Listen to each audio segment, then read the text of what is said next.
Right, so hello and welcome back to Books and Things, and welcome to another video, and welcome to my final video in my little series on Charles Dickens's wonderful novella A Christmas Carol.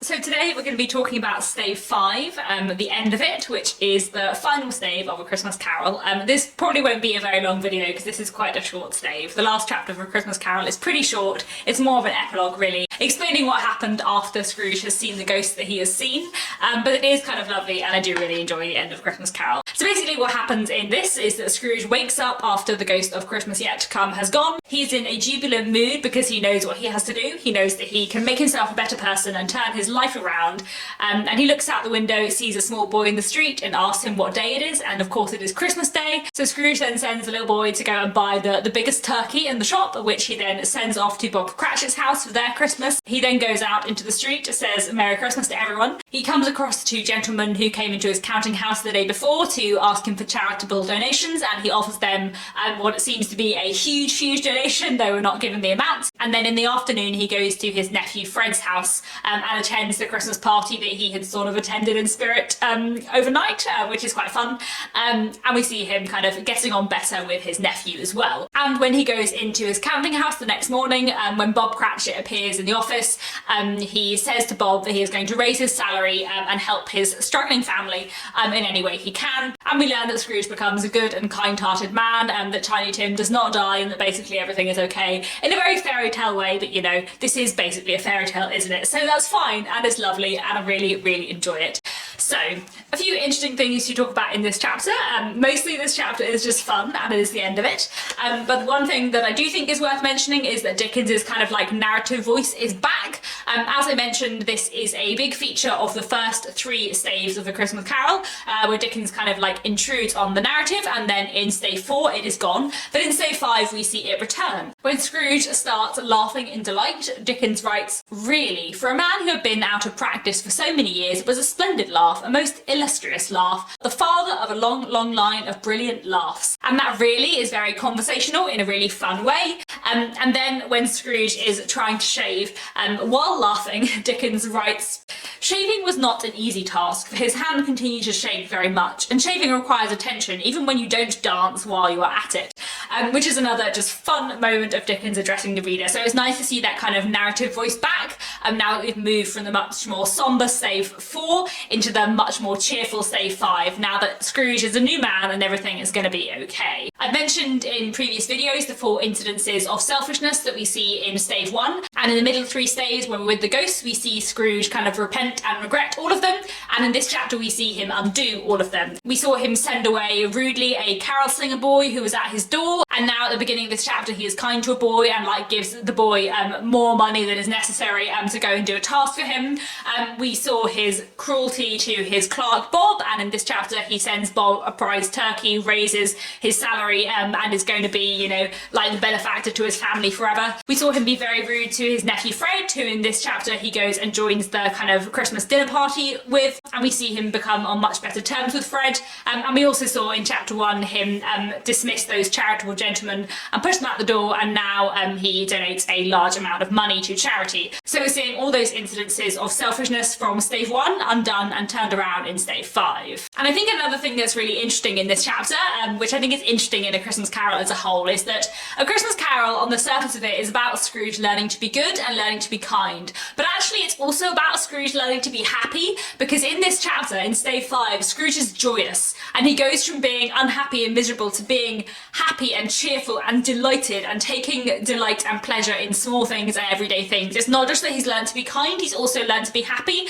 and maybe learning to be happy has made him learn to be kind, which I think is quite fun and quite interesting. Scrooge says, "I'm light as a feather, I'm happy as an angel, I'm merry as a schoolboy, I'm giddy as a drunken man, a Merry Christmas to everybody and a Happy New Year to all the world." And he's just like constantly laughing throughout this chapter. When he sends the turkey in a cab around to Bob Cratchit's house, the chuckle with which he said this, and the chuckle with which he paid for the turkey, and the chuckle with which he paid for the cab, and the chuckle with which he recompensed the boy were only to be exceeded by the chuckle with which he sat down breathless in his chair and chuckled till he cried. That has a lot of the word chuckle in one paragraph, just to really emphasise how much Scrooge is laughing here. And not only is Scrooge kind of laughing and enjoying himself, but also everything he sees almost seems to have new colour, like everything in the world he is suddenly enjoying much more. Running to the window, he opened it and put out his head. No fog, no mist, clear, bright, jovial, stirring cold, cold piping for the blood to dance to, golden sunlight, heavenly sky, sweet fresh air, merry bells, oh glorious, glorious. And I like that paragraph for two reasons. One, because it really contrasts to the very foggy, ghostly atmosphere we had in Stave 1, but also because it really shows how Scrooge is like enjoying things in a way that he hasn't before. And when he's walking through the streets just looking at people having fun on Christmas before he goes to Fred's house, he never dreamed that any walk, that anything could give him so much happiness. And the fact that Scrooge becoming kinder brings him happiness, and the fact that Scrooge becoming happier makes him kind, I feel like that's just a really interesting element of A Christmas Carol, and that it's not just that Scrooge learns to be a better man, but he also learns to be happier,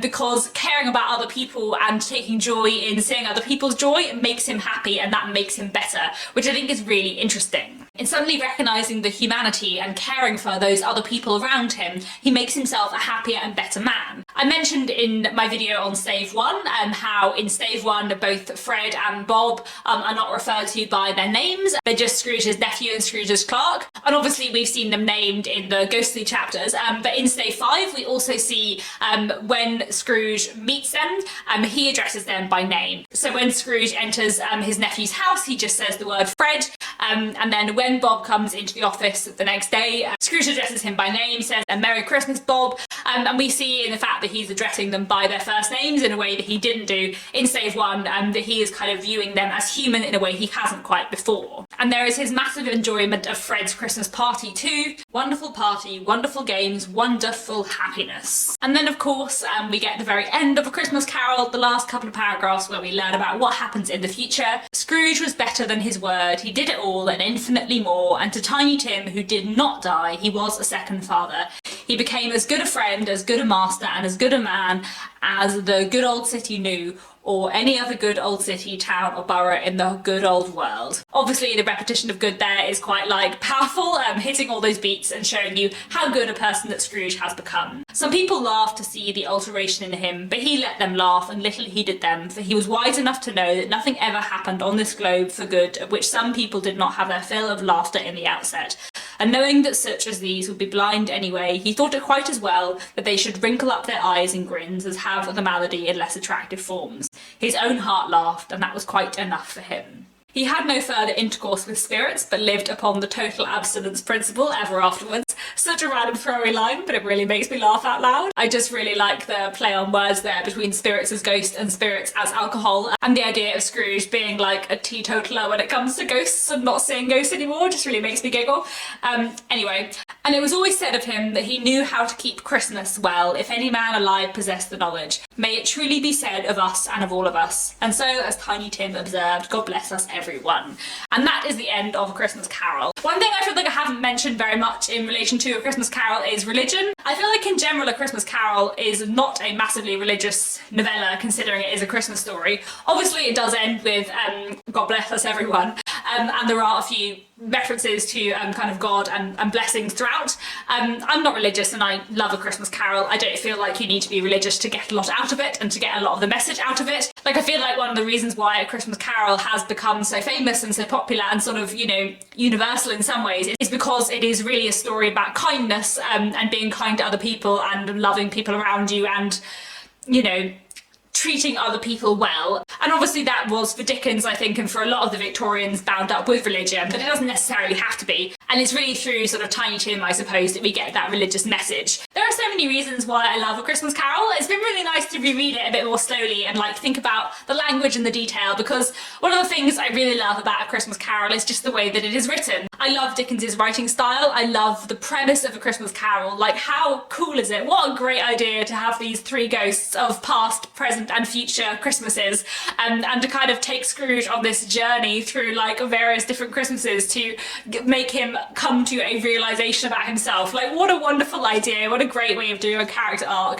It's so fun and so clever and so delightfully written, and I love all the characterization within it. Like, you know, there are so many characters who feature only for 1 or 2 scenes who do still make an impact in that wonderful Dickensian way, and Scrooge himself is such an interesting character, so well established immediately, and then, you know, his character is really, you know, goes on this massive turnabout in this very short novella, which I think is just wonderful and so fun. And it's also delightfully Christmassy, you know, especially Stave 3 is just filled with wonderful Christmas stuff, which I just really, really enjoy. It's just a thoroughly, thoroughly delightful novella, and yeah, one that I really, really love. So I think that's all I wanted to say. I hope you've all enjoyed reading or rereading A Christmas Carol. Do let me know your thoughts down below. Do let me know how you've enjoyed the whole of A Christmas Carol, and whether you're going to read it again another Christmas perhaps. And that's all for now. Thanks very much for watching, and Merry Christmas, and I'll be back very soon with another bookish video.